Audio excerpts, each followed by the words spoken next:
Barayakita.com. Barayakita.com.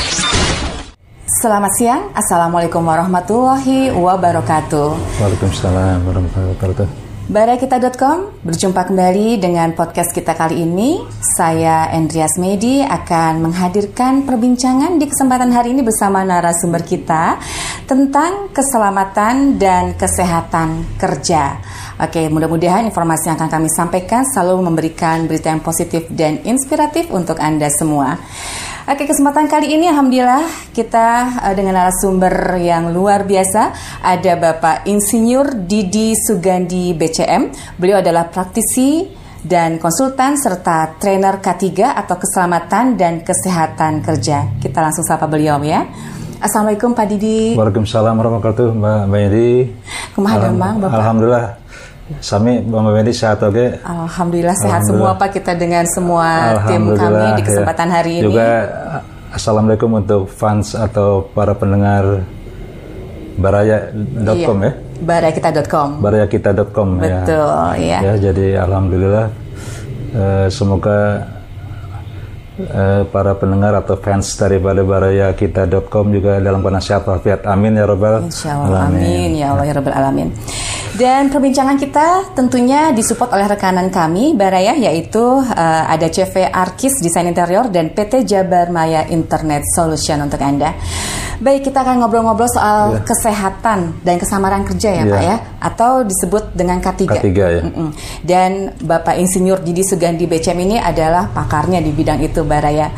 Oke Pak Didi, bisa ceritakan kepada Baraya semua tentang profil Bapak, mungkin juga background Bapak dan juga pendidikan Bapak hingga Bapak sampai hari ini sering sekali menjadi praktisi dan konsultan serta trainer Pak ya di berbagai seminar atau juga pendidikan-pendidikan mengenai keselamatan dan kesehatan kerja. Ya, alhamdulillah.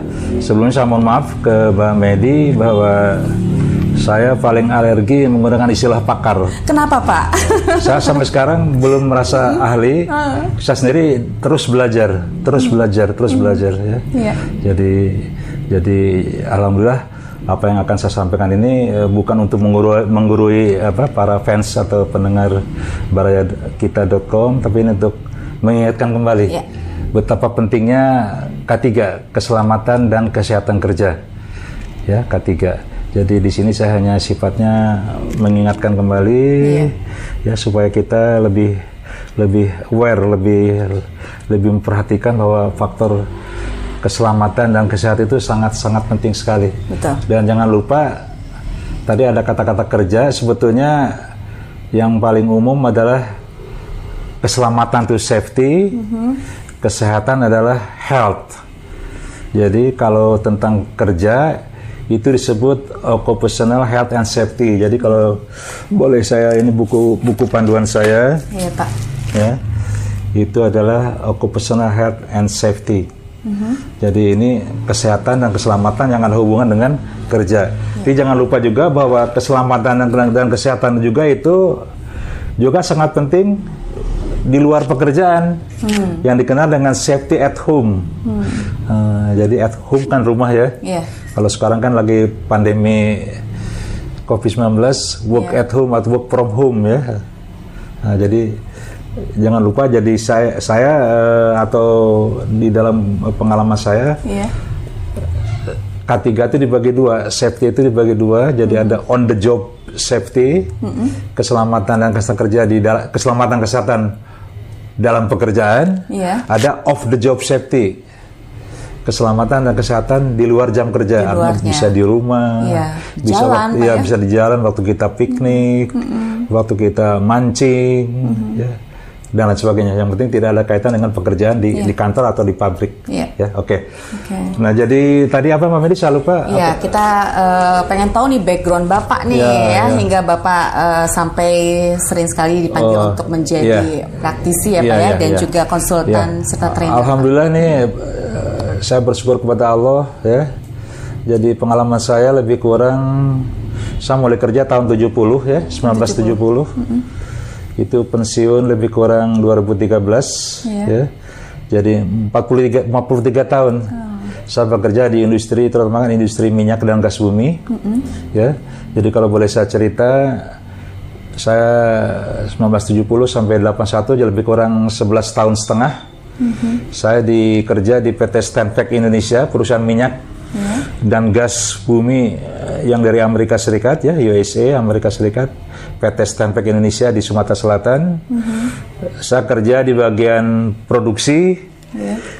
Kemudian saya, alhamdulillah, ini pertolongan Allah, saya disekolahkan nih oleh Stanvac ini. Alhamdulillah. Ya, kirim tugas kuliah ke Akademi Minyak dan Gas Bumi Cepu, Akademi Gas Cepu, ya, 3 tahun setengah lebih kurang di sana.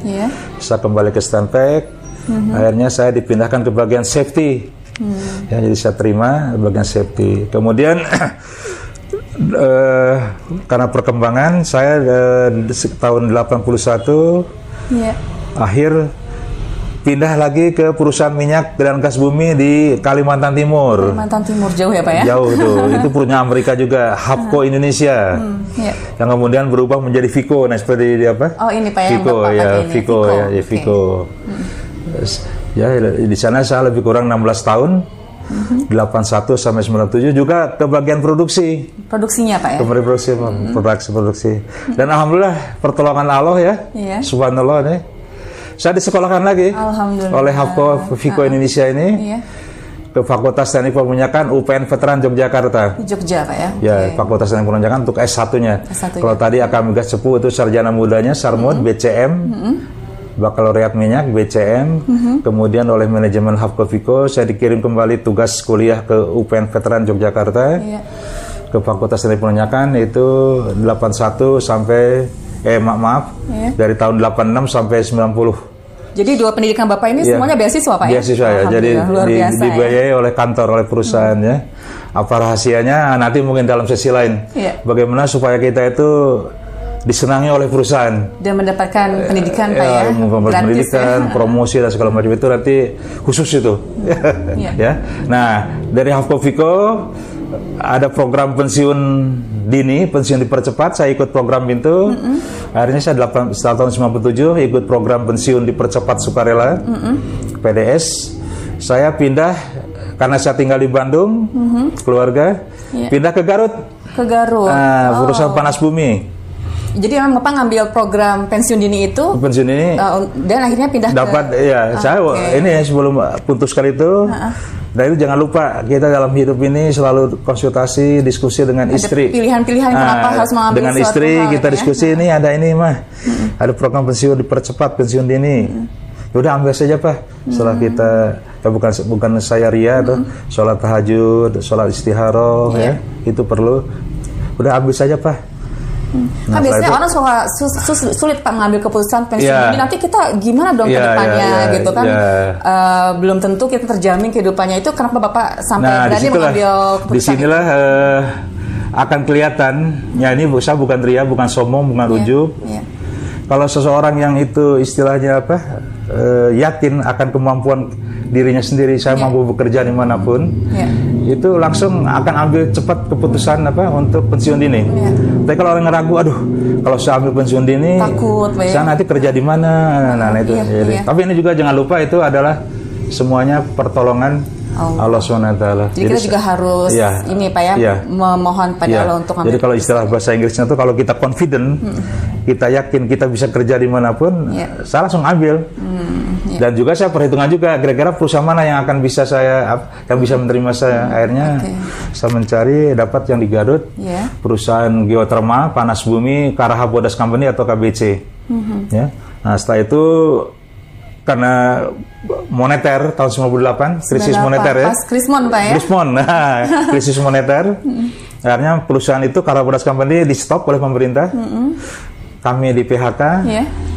Dan saya alhamdulillah dapat pekerjaan di PT geotermal juga, Sumitomo. Saat Krismon itu Pak ya. Jadi saya dapat alhamdulillah saya di PHK karena Krismon. Saya pindah ke dekat lagi Pangalengan, Jawa Barat. Kalau tadi Garut, mendekati Bandung. Sumitomo. Ya, itu proyek panas bumi di Pangalengan ya, untuk pembangkit listrik tenaga panas bumi. PLTU tenaga uap. Nah, saya di Sumitomo. Rupanya ada tawaran lagi dari perusahaan lain. Saya akhirnya di Simotomo hanya sekitar beberapa bulan. Saya pindah ke Pertamina GOB Gulf Jambi. Ya, ke Jambi, Pak ya? Ya, ke Jambi. Jauh dong, Pak. Jambi. Jauh dulu, Jambi. ya. Okay. 2 tahun di sana, ya. Jadi 99 sampai 2001 ke Jambi, ya. Itu memakai bendera Sukovindo waktu itu, bendera Sukovindo. 2 tahun ya dikontrak, kemudian saya alhamdulillah yaitu ini ke Chevron.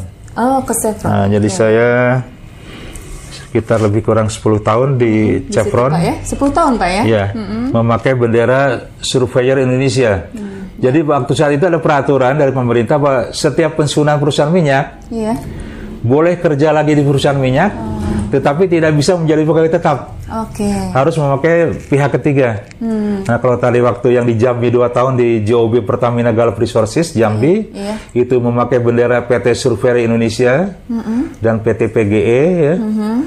Nah, kalau waktu di Chevron itu memakai bendera PT Surveyor Indonesia, ya. Jadi itu emang ada aturannya, Pak ya? Ya, ada aturannya. Jadi mengatur, boleh kerja lagi di minyak, tetapi tidak bisa jadi pegawai tetap. Sistem kontrak ya, kalau istilah itunya PKWT, ya, perjanjian kerja kontrak waktu tertentu. PKWT. Ya, PKWT 3 tahun, 3 tahun, akhirnya alhamdulillah 10 tahun dia berada di lingkungan Chevron. Di Duri. Di Duri, Pak. Di Riau, ya. Jadi kalau tadi di Jambi 2 tahun, ke Riau, Provinsi Riau, lapangan Duri dan sekitarnya itu lebih kurang 10 tahun. Saya kembali ke bagian K3. K3 juga, Pak, K3 ya? Atau dikenal di sana HSE. Mungkin ini. Oh, itu di sana. HSE, kan, HSE, ya. Atau di sana di Chevron dikenal dengan HES. HSE atau HES sama aja itu, ya. Oke, jadi itulah saya pensiun dari Chevron, ya, kembali ke kantor pusat Surveyor Indonesia sebagai konsultan. Akhirnya saya habis kontrak. Ya, saya jadi freelance, jadi sebagai konsultan, sebagai trainer, sebagai auditor, inspektor K3. Semuanya berkaitan dengan K3, Pak. Iya, K3. Ya. K3. Jadi saya alhamdulillah saya lebih dominan di bidang K3, keselamatan. Itulah background saya. Jadi kalau di total lebih kurang 43 tahun. 43 tahun di dunia K3, perminyakan gas bumi K3. Perminyakan dan tadi K3, Pak, ya, otomatis, ya. Dan itu kan sistem kerjanya tuh di 14 hari kerja, 14 hari libur. Oh, sistemnya begitu, Pak ya? Iya, rata-rata gitu. Nah, waktu libur itu saya sebagai trainer diundang kemana-mana, ke pabrik-pabrik di Cikarang, PLN di Surabaya, saya keliling Indonesia, sampai ke Papua. Wow, kayaknya seluruh Indonesia udah diubek nih, Pak ya? Ya, yang belum hanya Ambon sama Aceh. Ambon dan Aceh belum? Karena waktu itu sedang musim apa istilahnya, ya, tahu sendiri ya, itu ya, jadi ngeri gitu. Ambon dan Aceh yang pada umumnya dari Sumatera, Kalimantan, selebihnya udah dikunjungi, Pak ya? Nusa Tenggara, Sulawesi, Papua udah. Alhamdulillah. Itu jadi saya alhamdulillah bersyukur ke Allah, jadi saya bisa mengenal pabrik-pabrik, ya. Sampai di Bandung juga di Jawa Barat, pabrik-pabrik yang ada di Jawa Barat, ya. Pabrik-pabrik tadi, pabrik tekstil, garment, ya. Bisa saya kunjungi waktu mengajar, saya belajar juga. Ya, jadi ada moto belajar sambil bekerja, bekerja sambil belajar. Nah, itu ya, jadi itulah saya nggak mau disebut pakar. Ya. Sangat merendah sekali, merendah hati gitu, ya. Saya tetap belajar terus, karena ilmu K3 itu setiap saat berubah dan meningkat ya. Teknologi itu kan makin ini. Betul. Yang dulu mungkin hanya pakai kacamata itu, kalau kacamata model dulu kan. Untuk apa nih, Pak? Nah, ini APD ini kan sekarang lagi sibuk terkenal APD, alat pelindung diri. Kacamata safety nih. Oh, itu, Pak, ya? Zaman dulu kan bentuk ini orang tidak begitu menarik. Akhirnya berkembang tuh teknologi, akhirnya menjadi yang lebih fashion, lebih fashionable, ya. Orang ini kalau zaman dulu kan dia mau pakai ini ke pasar, orang ngapain tuh orang tuh, misalkan ya. Ini safety glass. Ini fungsinya buat apa aja nih, Pak? Untuk pelindung kalau kita kerja, ya. entah kita terutama kalau keluar kantor ya, itu diwajibkan di perusahaan minyak itu diwajibkan semua pakai ini. Karena kalau hitam itu untuk siang hari, kalau ini untuk malam. Bapak kan banyaknya di perusahaan minyak. Ini fungsinya untuk apa, Pak? Pertama untuk apa? Jangan sampai mata kita lagi jalan gitu ada angin, terus ada butiran pasir, itu kan bisa kena mata tuh ya. Jadi kalau kita waktu di luar kantor itu wajib dipakai. Ya. Nah kalau siang hari itu pakai yang hitam ini model-model dulu tahun 80-an. Nah, tahun 90 ini mulai apa? Yang sekarang yang lebih yang kekinian Pak ya? Iya kekinian, jadi lebih apa? Orang lebih senang apa tuh? Ini masih baru nih, sobek ya. Boleh pakai Pak? Boleh, silakan. Begini Barahyan. Kameramen jangan suka iri ya, pengen pakai juga. Orang jadi seneng. Jadi waktu udah pulang kerja dia mau ke pasar karena bentuknya bagus, dia pakai naik motor apa? Iya. Itu lebih keren lagi tuh Pak. Lebih keren betul, ya. Kan beda ya dengan apa? Tahun 80-an. Tahun 80-an dengan ini. Ini tahun sekarang Pak ya. Ini tahun sekarang nih udah 90-an berapa? Jadi 2000-an Pak ya. Orang menarik jadi apa? Ini. Jadi yang hitam nih untuk kalau siang hari, jadi kalau malam hari memakai yang bening. Ya ini safety glass ya. Jadi itu sekedar pengenalan dulu bahwa saya ulangi lagi bahwa keselamatan itu sangat penting ya. Di dalam jam kerja, di pekerjaan, entah di pabrik, entah di mana ya, industri apapun, dan keselamatan di luar jam kerjanya di rumah. Yang tadi safety at home. Ini Bapak yang ngomong-ngomong banyak sekali buku ini, buku aturan-aturan apa aja sih Pak? Peraturan perundangan. Ternyata jadi jangan lupa bahwa ada peraturan perundangan. Ya. Jadi setiap karyawan di pabrik, manajemen, pimpinan, siapapun yang kerja di industri apapun itu harus menerapkan K3 dan itu ada dasar hukumnya, ada peraturan. Ini berlaku untuk semua lapisan masyarakat, Pak? Nggak hanya di pabrik saja? Iya, jadi ada spesifikasi. Jadi yang sifatnya umum, ada yang sifatnya khusus untuk minyak dan gas bumi, ada lagi nanti khusus peraturannya. Untuk batu bara, ya mineral. Yang di luar itu ada lagi khusus batu bara. Untuk pabrik ada lagi. Tapi yang umum ada juga ya. Yang umum tuh dikenal dengan Undang-Undang Nomor 1 tahun 1970 tentang keselamatan dan tentang keselamatan kerja. Kemudian ada lagi yang apa? Yang terkini ya, itu berkembang terus. Ada Permenaker Peraturan Menteri Tenaga Kerja Nomor 5 tahun 96 tentang SMK 3, Sistem Manajemen Keselamatan Kerja, dan diperbarui dengan ini adalah yang ini peraturan pemerintah nomor 50 tahun 2012. Ini dari Presiden SBY yang tanda tangan. Ya, kalau Permenaker nomor 5 tahun 96 itu menaker waktu itu ada ditandatangani oleh Menaker ya. Nah, sekarang ini berlaku yang terbaru ini yang saat ini masih berlaku adalah PP nomor 50 tahun 2012 tentang penerapan sistem manajemen keselamatan dan kesehatan kerja. Oke, jadi memang semua ada aturan-aturannya apa ada aturannya. Ada ini yang umum. Nanti ada yang spesifik. Yang spesifik misalkan apa? Wah, itu lebih tebal lagi, Pak. Lebih tebal lagi. Ini khusus untuk konstruksi. Ya, pedoman keselamatan dan sekerja untuk bidang konstruksi. Nanti ada lagi untuk bidang minyak dan gas bumi. Ada lagi bidang panas bumi, ya, dan seterusnya. Ya. Ini Pak, semuanya sebenarnya maksud dari pemerintah ini untuk apa sih Pak? Nah, tujuan ada semua aturan-aturan ini sebetulnya kalau saya pribadi melihat dari segi itu tujuannya sangat mulia, sangat mulia, agar siapapun yang bekerja di industri apapun, di pabrik apapun tuh selamat, gitu. Selamat, ya, tidak celaka, sehingga sebagai salah satu contoh buku pegangan saya nih ada keselamatan kerja dan pencegahan kecelakaan. Jadi tujuan utamanya mencegah kecelakaan. Itulah perlunya ya. Karena harus ada undang-undang. Ini bagus nih. Pemerintah kita Republik Indonesia ini melalui kementerian-kementerian yang terkait ya, itu bertujuan bagaimana supaya para karyawan atau karyawati itu bekerja dengan selamat, ya, sehat. Ya. Nah, kalau kembali ke off the job yang di luar jam kerja, bagaimana supaya tukang tampal ban itu tidak celaka, tukang sate, ya. Karena saya melihat saya kadang-kadang aduh mulus dada gitu. Ada di tukang tanpa ban, ada kompresor yang bergerak tuh, ada itunya, vibratnya, ada kipasnya itu, talinya, tapi tidak ada pelindungnya. Saya pernah waktu di Sumatera Selatan itu seorang supir karena tidak ada tidak ada pelindungnya dari yang bergerak itu, yang kelingkingnya kejepit, putus. Nah, jadi itulah saya lihat kelilingnya di Cijerah aja di rata-rata nggak pakai pelindung Pak ya?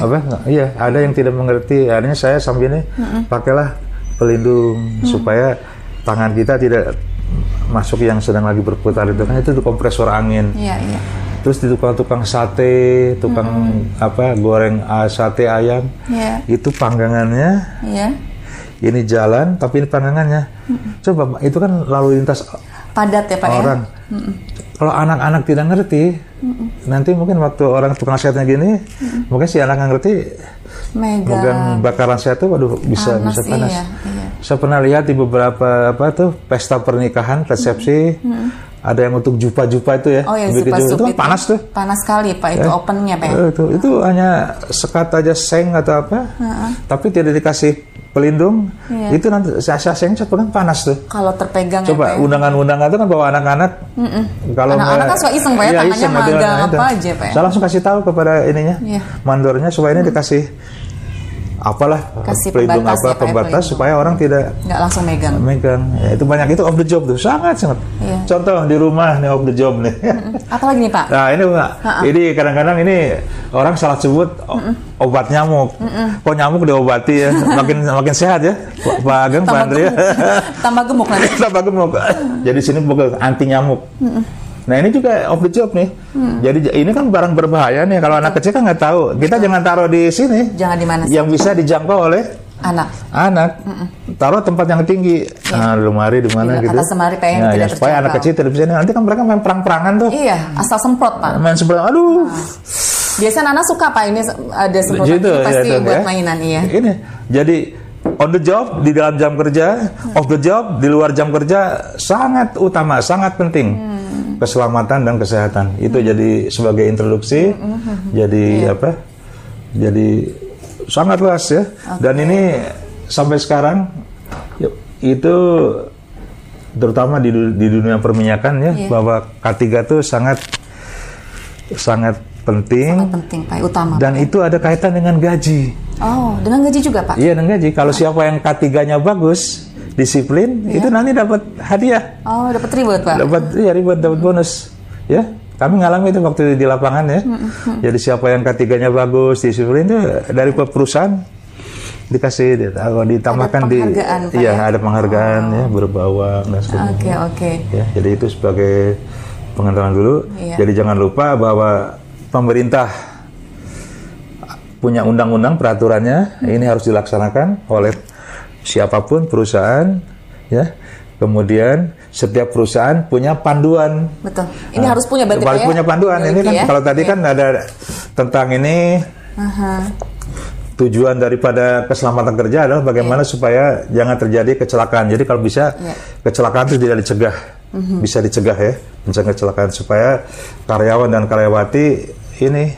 Dan jangan lupa, kenapa begitu mau-maunya perusahaan kok menyisihkan uangnya untuk membeli APD ya, topi, sepatu, safety, kacamata, hidran bisa Pak ya, di setiap kantor selalu ada Pak ya. Karena ini ada cadangan keuangan. Kalau perusahaan itu bagus safety-nya atau K3-nya, maka produksinya, produktivitasnya meningkat. Targetnya misalkan harus produksi sekian sekian ton atau sekian meter. Kalau tiap hari misalkan amit-amit nih terjadi kecelakaan di pabrik itu kan proses produksinya terhambat. Nah itu jadi dengan adanya K3 ini, insya Allah maka target produksi bisa tercapai. Itu pertama. Kedua, image. Nama baik. Dari perusahaan atau tempat kerja itu Pak ya? Pasti akan terjadi ini. Perusahaan itu tiap hari kok accident terus, kecelakaan terus. Nah itu kan nama baik perusahaan itu terpengaruh, tercoreng Pak ya. Tercoreng. Nah, itu sebagai ini apa? Jadi saya ulang lagi, dari pemerintah ada peraturan perundangan. Setiap perusahaan punya aturan ya Pak ya. Punya aturannya ya. Yang harus ditaati Pak ya. Harus ditaati ya, masing-masing bikin ya. Iya. Ini perusahaan ini klien-klien saya nih ya. Jadi punya petunjuk keselamatan untuk para pekerja konstruksi. Semua punya buku saku Pak ya biasanya ya. Ya buku saku, ada buku. Betul. Ini tuh disebut buku saku K3 atau HSE ya, Health Safety Environment. Ini yang punya waktu saya kerja punya Vico nih, punya Vico ya. Ini waktu di Chevron. Saya banyak ya, saya tidak catat mereka seluruhnya yang punya Pertamina, punya pabrik ini, pabrik itu ya. Dan itu ada dasar hukumnya. Jadi ada peraturan perundangannya bahwa setiap perusahaan harus mempunyai buku panduan. Dan setiap karyawan harus diberikan tanda tangan nanti. Oh gitu Pak? Iya, tanda tangan. Dan jangan lupa ada perjanjian terangan bahwa setiap karyawan akan melaksanakan apa yang ada di dalam panduan ini, mematuhi, Pak, ya? Termasuk sanksi-sanksinya, sanksi ya, buku panduannya, dan kewajiban dari atasan langsung dari karyawan adalah menjelaskan ya, jangan hanya langsung terima langsung masuk laci. Kalau nggak dibaca percuma dan nggak dilaksanakan Pak ya. Dan ini bagus deh di beberapa perusahaan klien-klien saya itu. Ini seminggu sekali topiknya ini. Diingatkan. Jadi ya, hari minggu pertama misalkan halaman berapa sampai halaman berapa. Minggu berikutnya terus sampai selesai. Jadi selalu di-remind Pak ya. Iya, mengingatkan ya untuk dan ada sanksinya. Ada sanksinya bermacam-macam ya, ada surat peringatan dan jangan lupa setiap ada sanksi juga harus ada reward, ada penghargaan. Contohnya, ada contohnya juga yang Indonesia terapkan ya. Misalkan ini salah satu contohnya, karena ini ada kaitan dengan selamat berkendara di jalan raya. Ini untuk para driver, supir yang tidak ngebut itu ada ininya, ada panitianya ya, yang menyeleksi siapa pengemudi teladan. Nah, nanti dikasih topi antara lain ya. Ada juga voucher, ada merchandise, voucher untuk belanja di tokoannya sekian ratus-ribu rupiah ya. Itu kan menarik tuh ya. Betul. Dan di belakangnya dikasih namanya, nama drivernya. Nama drivernya ini contoh ya. Pengemudi teladan, ship driver award. Ya, waktu saya di Vico ini juga di perusahaan-perusahaan yang udah K3-nya tinggi ya. Kemudian juga ada dikasih misalkan ini K3 tuh dikenal juga dengan HSE ya, Health Safety Environment, kesehatan, keselamatan dan lingkungan hidup. Nah, itu ada punya sekian program. Waktu saya di Vico ini ada 22 program HSE ya. Jadi jangan lupa. Luar biasa. Ini tuh kalau misalnya ada para manajemen yang mendengarkan ini, jangan lupa nih para pimpinan perusahaan selain memperingati, kasih surat mengingatkan atau menegur karyawannya, jangan lupa juga rewardnya. Ada rewardnya sehingga terbangkit ya Pak ya, terbangkit, ada motivasi ya, motivasi itu. Ya, jadi itu yang perlu ini yang saya sampaikan. Nah, jangan lupa dalam kesempatan ini saya ingin menyampaikan, mungkin teman-teman atau para pendengar barayakita.com ini ingat yang pepatah dari Agim tuh, 3M. M1 apa masih ingat? Yang nomor 1 mulai dari yang M Pak ya? 3M. Mulai dari hal yang kecil. Iya, apa Pak? Ya, kemudian yang kedua, M kedua adalah memulai dari hal yang kecil. Ya contohnya aja. Ini kan kelihatannya kecil nih. Tapi sekarang pandemi COVID-19 ya. Saya sedih. Kalau saya keluar rumah, ya, lihat ke pasar, kok tidak pada pakai masker gitu ya. Padahal udah instruksi dari pandemi COVID-19, instruksi dari pemerintah, ada 3 hal, pakai masker, jaga jarak, cuci tangan pakai sabun dalam air mengalir ya.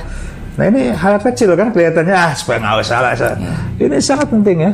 Dan saya kadang-kadang sedih lagi.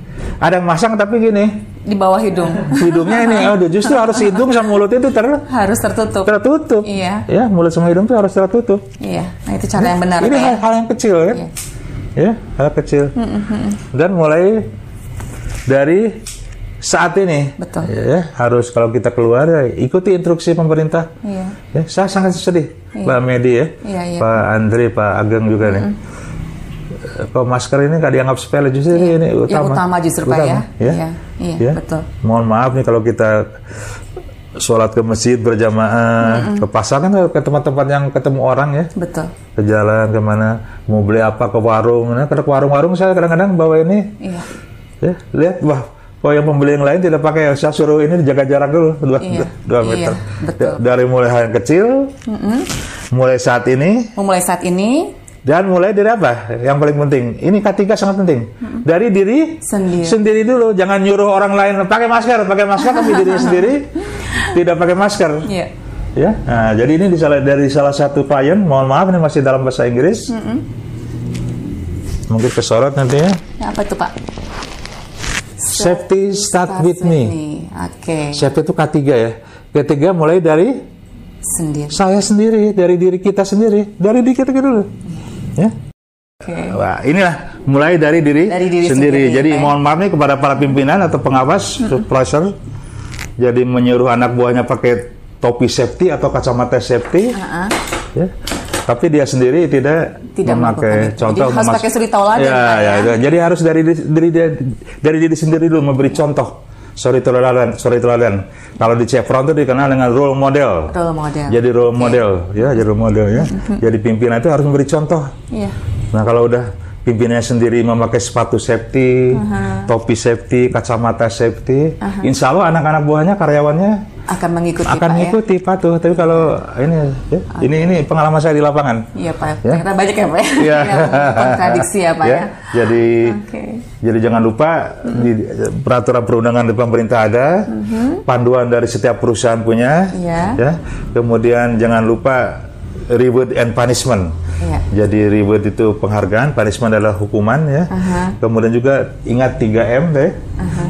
Mulai dari hal yang kecil. Mulai saat ini. Mulai dari diri sendiri. Ya. Kemudian yang kelima, mencegah lebih baik daripada mengobati. Nah, untuk ini saya akan coba lebih ini lagi, lebih melebar ya. Jadi jangan lupa, nah ini. Kalau bicara K3 atau bicara safety, pasti ada menyangkut tentang kesehatan. Ya. Jadi ada keselamatan, ada kesehatan. Itu beriringan selalu Pak ya. Sekarang saya tanya Mbak Medi nih. Dalam hidup ini kita harus sehat dulu atau harus selamat dulu? Mana yang harus duluan? Selamat. Harus sehat dulu atau selamat dulu? Di dalam kita secara umum dalam kehidupan sehari-hari. Sehat dulu ya Bara ya. Harus sehat dulu atau harus selamat dulu? Sehat dulu Pak. Baru selamat. 100. Harus sehat dulu. Ya. Contoh, kita mau berangkat kerja nggak sarapan. Iya Pak. Masuk pabrik jam 7 pagi. Kita fokus nggak kerja? Enggak Pak. Nanti salatri Pak. Jadi harus sehat dulu. Iya. Nah, saya tambahkan harus sehat jasmani dan sehat rohani. Ya. Jadi kita harus sarapan dulu ya. Bisa bekerja dengan tenang kan. Ya. Jadi itu harus sehat dulu baru selamat. Walaupun di dalam singkatan itu yang dari Kemenaker atau Depnaker itu ya, kalau boleh saya ini selalu dia mendahulukan apa? Selamat ya. Mendahulukan kalimatnya Pak ya. Kalimatnya penerapan sistem manajemen keselamatan dan kesehatan kerja. Ya. Tapi ada di beberapa industri minyak dan gas bumi, panas bumi dan industri lainnya itu sistem manajemen kesehatan dan keselamatan kerja. Di balik ya Pak ya. Itu yang disebut dengan HSE, Health, Safety, Environment. Jadi sehat dulu, baru selamat, baru lingkungan hidup. Nah, kemudian ini HSE ini berkembang terus. Sekarang dikenal, bukan sekarang ya, udah beberapa tahun lalu ini, ditambah S1 lagi, HSSE. Oh, double S Pak ya. HSSE. Kira-kira S yang ketiga ini atau S yang di huruf ketiga ini apa kira-kira Mbak Medi? Health, safety. Kalau safety kan keselamatan. Iya. Kalau kita malam-malam mau tidur atau udah mulai maghrib, jendela kita kunci pintu gerbang kita kunci, gembok. Itu apa? Keselamatan atau apa istilahnya? Security. Bahasa Inggrisnya security, bahasa Indonesianya adalah keamanan.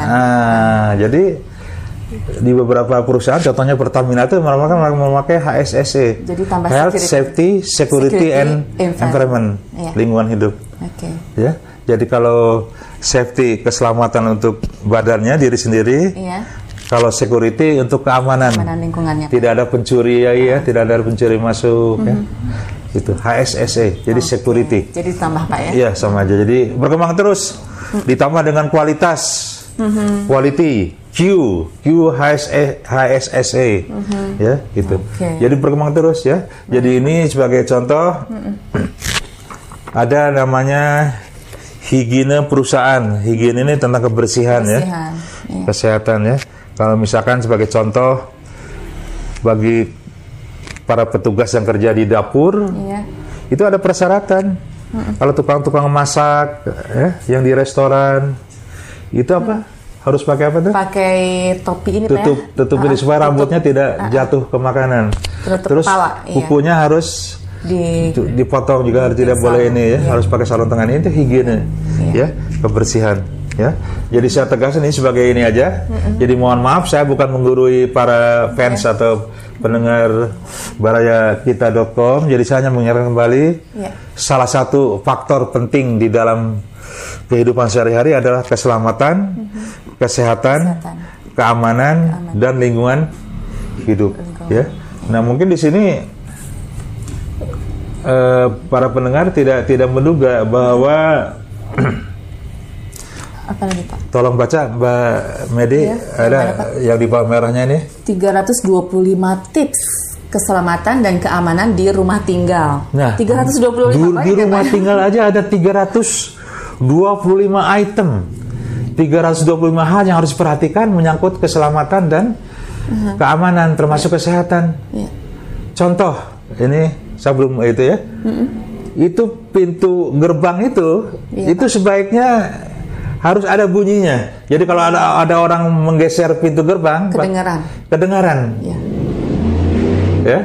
Selain tadi yang menaruh bahan-bahan berbahaya, menyimpan barang-barang. Ya. Yang kira-kira ini berbahaya, yang tidak boleh dijangkau anak-anak, taruh di atas ini, masuk di sini. Jadi ada semua di situ, Pak ya. Di rumah saja ada 325 hal. Ya. Contoh, kalau ke kamar mandi, jangan sampai terpeleset. Kita membeli kaset, kemudian juga ada yang khusus ditempel di kamar mandi, juga menaruh atau membuat lantai-lantai itu harus hati-hati. Ada lantai yang anti slip kan, anti jatuh. Misalkan di luar rumah ya Pak ya. Nah kalau on the job saya ingat nih, nah ini untuk para wanita nih ibu-ibu, untuk karyawati, janganlah memakai sepatu yang hak tinggi kan? Yang high heels. Yang ada yang hak tinggi, yang ada yang lancip ya Pak. Lancip itu ya? Itu ada sekretaris yang jatuh. Betul. Ya. Bahaya sekali. Berapa meter ya? Sekitar 3 meter lah. Ya Allah. Untung nggak cedera, waduh. Itu dia turun tangga karena memakai tidak memakai sepatu yang ya lata aja lah. Jangan ada yang haknya, yang lancip itu. Itu sangat berbahaya. Sangat berbahaya. Ini baik on the job, on the job. Jadi hati-hati tuh yang terutama kalau peragawati ya memang itunya ya. Kalau untuk di pabrik-pabrik itu pakailah sepatu safety yang standar ya, yang kira-kira aman ya, selama tidak menimbulkan kecelakaan. Betul Pak. Ya, itu. Jadi saya ulang lagi. Jadi jangan lupa. Jadi keselamatan itu everywhere, kalau di mana saja. Entah kita di rumah, entah kita lagi mau pergi berjalan ke pasar atau piknik. Dan ini sekalian, ya ini saya sedih juga selain tadi tentang masker. Iya Pak. Kalau Mbak Medi atau para pendengar barayakita.com ini menonton TV, saya kasihan tuh ya, sedih. Orang-orang ada penyeberangan pakai sampan atau perahu. Ya, itu menyeberang tapi tidak memakai pelampung. Mungkin bagi orang-orang kampung yang udah terbiasa mungkin tidak apa-apa biasa berenang. Ini pagi-pagi yang orang-orang yang seperti kita ini, betul. Ya, itu sangat penting. Ya. Nah, kalau di industri-industri yang K3-nya udah tinggi, kesadaran K3-nya udah tinggi, itu harus kayak wajib ya itu. Jadi sebelum memasuki perahu atau speedboat ataupun nama kapal apapun, di darat itu udah pakai pelampung dulu. Jadi salah besar kalau memakai pelampung itu sesudah ada di dalam kapal. Kenapa? Waktu ini misalkan sungai atau laut, ini dermaganya, waktu loncat itu kan bisa saja, ada kemungkinan dia bisa jatuh. Jadi di perusahaan yang, ya karena ini pengalaman saya juga keliling berbagai perusahaan, di pertambangan, perminyakan itu sangat tinggi itu kesadaran K3-nya. Jadi si pelampung itu udah ditaruh di darat, tidak di dalam kapal. Betul. Walaupun ada untuk spare ya, untuk serep cadangan. Itu udah pada pakai, terus masuk kapal dipakai. Nah begitu sampai di tempat tujuan, tidak di dalam perahu itu atau kapal itu dibuka. Naik dulu ke darat, baru dibuka. Ini tuh ya, ilmu tentang K3 ini sangat menarik. Sangat menarik ya. Jadi sehingga di beberapa universitas itu perguruan tinggi itu ada jurusan khusus. Jurusan khusus. Wow. Ya. Seperti di UI ya ada FKM. Saya pernah jadi dosen tamu di FKM ya, Fakultas Kesehatan Masyarakat, ada jurusan K3. Kemudian saya pernah jadi dosen tamu di ITS Surabaya. Di Politeknik Perkapalan ada jurusan safety K3. Universitas Sudirman Solo ya. Program perguruan tinggi. Ya, jadi ada ini. Jadi ada S1 khusus K3. S2-nya termasuk S3-nya. Jadi memang karena saking pentingnya ya, Pak ya? Penting. Jadi harus diperhatikan dan dipelajari secara khusus juga, Pak ya. Jadi melalui forum ini saya hanya mengingatkan kembali jangan menganggap remeh K3, keselamatan kesehatan maupun keamanan ya. Betul. Termasuk lingkungan hidup ya. Itu patuhi agar diri kita sehat dan selamat. Sehat dan selamat. Ya. Jadi karena kalau ya ini mohon maaf ini kejadian.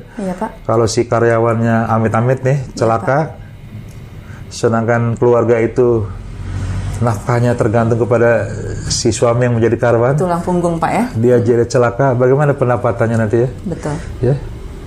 Apalagi kalau sampai amit-amit sampai meninggal dunia. Betul. Ya. Saya udah beberapa kali melihat mayat ya dari karyawan di lokasi kerja, Pak ya? Di lokasi kerja. Di situ aduh. Tapi biasanya orang ya ini memang di mana-mana sampai sekarang ini. Baru sadar setelah ada kejadian. Terjadi. Biasanya Pak yang sering banyak terjadi kecelakaan itu di bidang usaha. Nah, itu. Jadi dari beberapa pengalaman saya ya, terutama di bidang-bidang konstruksi ya, yang menggunakan alat-alat berat ya. Di bidang pengeboran minyak dan gas bumi ya, transportasi ya. Bayangin aja kan kalau di berita entah di koran, entah di TV, setiap hari ada aja kecelakaan lalu lintas. Jadi ini sangat penting untuk diterapkan, Pak ya. Selamat berkendara di jalan raya. Oke. Ya, itu sangat-sangat ini ya. Dan faktor utamanya apa? Ini mohon maaf nih untuk para pengemudi, kalau ada pengemudi yang mendengarkan acara ini atau menonton acara ini, tidurlah yang cukup. Ternyata 99% kecelakaan lintas terjadi karena ngantuk. Si supirnya mengantuk. Itu utama tuh Baraya dicamkan ya. Mengantuk ya. Jadi saya pernah karena memang Jakarta Bandung macet ya. Saya ikut travel. Naik travel, ternyata karena macet itu si keberangkatan mobil travel dari Jakarta ke Bandung itu jadi terlambat. Begitu datang supirnya di tempat kedatangan pool daripada travel itu, saya langsung ngasih tahu mandornya. Ini kan baru datang dari Bandung. Padahal ini udah telat 1 jam. Kalau bisa saya sarankan suruh supirnya tidur dulu setengah jam. Terus si mantornya tanya ke para penumpang lain, bagaimana kalau setengah jam ini setuju? Itu jadi, yang benar ya. Jadi jangan begitu jangan begitu datang langsung suruh berangkat lagi. Waduh, nanti saya pernah lihat, waduh saya udah ini ya, saya suruh masuk rest area, tidur dulu, istirahat dulu. Iya Pak. Ya, itu pengalaman saya. Jadi mengantuk itu yang utama, fatal loh. Ya, jadi tidur yang cukup, ya mungkin setengah jam. Seger kan, nah, baru kita berangkat. Ya ini mohon maaf nih untuk para pengelola travel ini, tolong diperhatikan ya. Kayaknya untuk semua driver nih Pak ya. Iya harus istirahat. Jadi nggak cuma yang naik mobil aja, naik motor pun sama motor, ya. Betul. Yang naik motor yang apa ya? Pokoknya yang memudikan itu harus istirahat yang cukup ya, setengah jam ya. Saya juga pernah di lapangan dengan bos saya. Waduh, capek, udah Pak kita ke pinggir aja. Udah. Kita tidur udah seger berangkat sampai lagi, fresh lagi ya Pak, baru jalan lagi. Ya, jadi itu mengutamakan kesehatan dan keselamatan. Jadi mohon maaf saya bukan tidak menggurui, banyak pengalaman sehingga saya sebetulnya masih punya cita-cita yang belum terlaksana. Saya ingin membuat buku. Membuat buku. Dari pengalaman selama 43 tahun itu. Saya ingin membuku tentang kaitan dengan K3 ini. Banyak sekali peristiwa-peristiwa ini. Ya. Dan jangan lupa, walaupun ini mungkin secara secara agama atau ini tidak masuk akal, tetapi jangan lupa kita itu bekerja dimanapun ikuti kearifan lokal.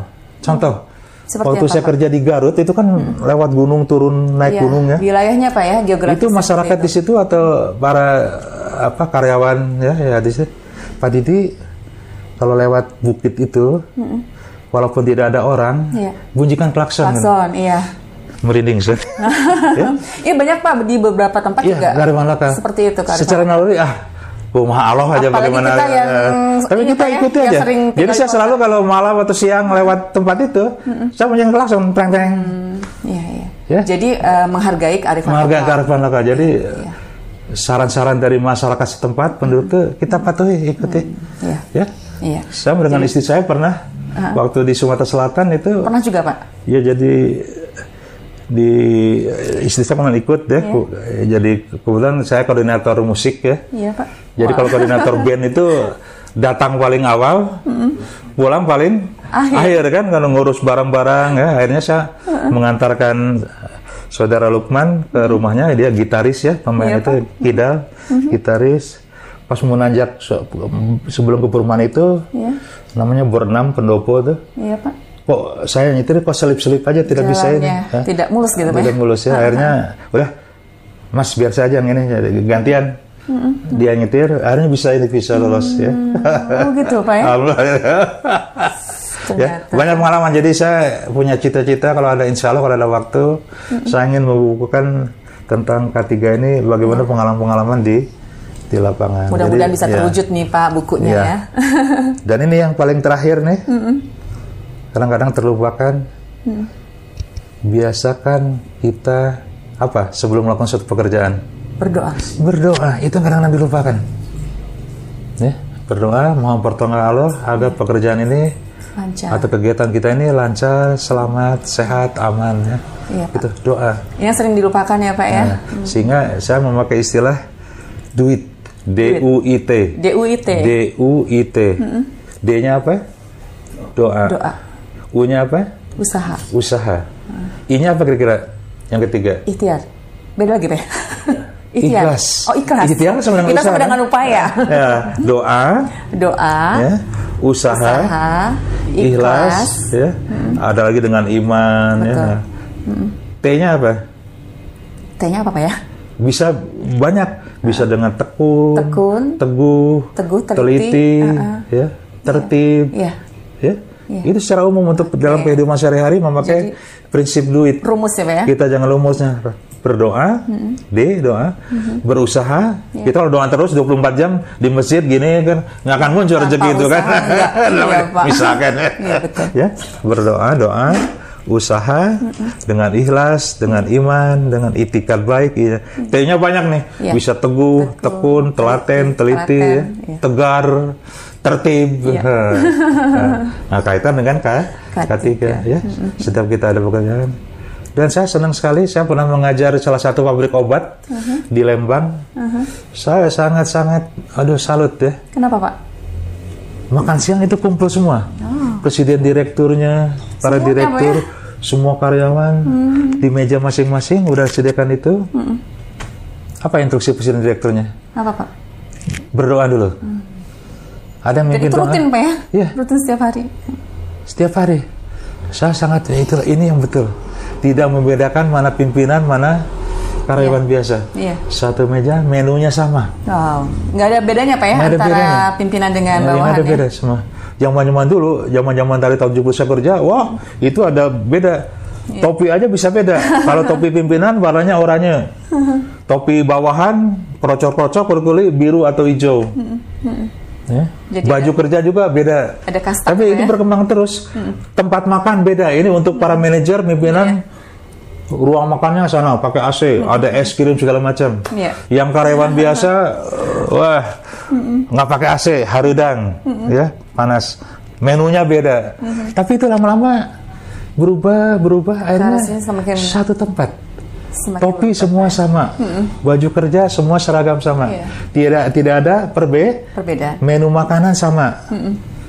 Saya ngalami semua itu. Nah itu saya ingin bukukan itu ya, bahwa manusia itu yang harus kita beri. Jadi itulah, jangan lupa prinsip duit, ya, kecelakaan itu dicegah, ya, jangan lupa istirahat yang cukup, ya, sehingga di beberapa perusahaan ada ada moto-moto moto-moto atau istilah-istilah yang ada kaitan slogan gitu slogan-slogan jadi saya lupa ya yang itunya jadi pokoknya seperti utamakan keselamatan kerja kayak gitu Pak ya. Istirahat yang cukup ya. Jadi kurangi stres betul selalu ada Pak ya. Pakailah APD biar pede. Pakailah alat pelindung diri ya. Nah, jadi jangan lupa ya topi, kacamata dari contoh-contoh tadi ya. Betul ini. Jangan lupa yang ini yang saya ulangi lagi. K3 yang paling utama adalah dimulai dari siapa? Diri sendiri. Dari diri sendiri. Safety starts with me. Safety starts with me. Ya, kalau dia bos, safety starts with you. Jadi keselamatan harus dimulai dari Anda. Jadi jangan lupa keselamatan juga harus dimulai dari menunjuk diri sendiri juga Pak ya. Dari mulai memberi contoh teladan. Saya rasa itu aja yang bisa saya sampaikan. Baik, jadi mohon maaf saya tidak sebagai pakar ya di sini. Saya juga sampai sekarang belajar ya. Karena ilmu K3 ini terus berkembang. Terima kasih Mbak Medi. Baik Bapak, luar biasa sekali Bara di kesempatan hari ini perbincangan kita mengenai keselamatan dan kesehatan kerja atau yang sering disebut K3 ya Pak ya. Dan tadi Bapak Didi sudah memberikan berbagai informasi yang luar biasa, tips-tipsnya juga, dan mudah-mudahan apa yang telah disampaikan tadi memberikan inspirasi untuk kita semua. Maaf saya interrupt, ada boleh yang ketinggalan? Oh ya boleh Pak, apa nih Pak? Ini pengalaman saya waktu menginfeksi salah satu pabrik di Cilengsi Bogor. Sangat ini ya. Jadi pabrik itu atau industri itu atau tempat kerja itu memakai mesin bubut. Oh, mesin bubut. Tahu mesin bubut ya? Iya Pak. Yang ada. Itu ada sisa-sisanya nggak? Gram-gram besinya? Iya. Biasanya ada ya Pak ya? Ada kan kalau ada besi bikin baut berapa? Ada kan terus kan jatuh ke bawah itu gram-gram besi yang sangat tajam. Pas si operator mesin bubutnya itu tidak pakai sepatu safety, hanya pakai sendal. Berarti bisa ke ini Pak ya? Iya bisa ini kan? Ke kaki kan bisa melalui kaki. Saya tanya, mohon maaf Pak, Bapak udah terima sepatu safety? Ternyata sudah Pak. Kenapa nggak dipakai? Aduh nggak nyaman Pak pakai sepatu safety kan memang ada ininya, ada besinya, ada peselnya. Dan ini kata-kata ini, saya udah 10 tahun kerja di sini, tidak pernah celaka memakai sendal. Saya sudah 10 tahun kerja di sini, operator mesin bubut, tidak pernah celaka. Saya pakai sendal aja. Itu sebetulnya apa? Laki kalau istilah biasa orang itu jadi itu apa? Selama ini beruntung aja ya. Tapi ini ya udah. Jadi situlah ini tugas dari kita semua ya, dari Pabrik Manajemen Perusahaan untuk bagaimana mengingatkan karyawan untuk memakai alat pelindung diri yang sudah diberikan secara cuma-cuma. Sudah diberikan ya Pak ya? Ya. Nih saya ingatkan di sini ada peraturan perundangannya. Karena saya pengalaman saya tidak sebutkan perusahaannya, salah satu klien saya waktu saya kerja atau ini, bahwa sepatu safety yang dibagikan kepada karyawannya, itu gaji karyawannya dipotong beberapa kali. Nah itu sangat keliru besar. Akhirnya saya panggil ya, manajemen memanggil pimpinan dari kontraktor itu, bahwa peraturan perusahaan APD, alat pelindung diri itu diberikan secara cuma-cuma kepada para karyawan. Itu kewajiban dari manajemen perusahaan. Jangan dipotong itu. Iya, Pak. Ya, jangan dipotong. Itu keliru besar tuh, ya.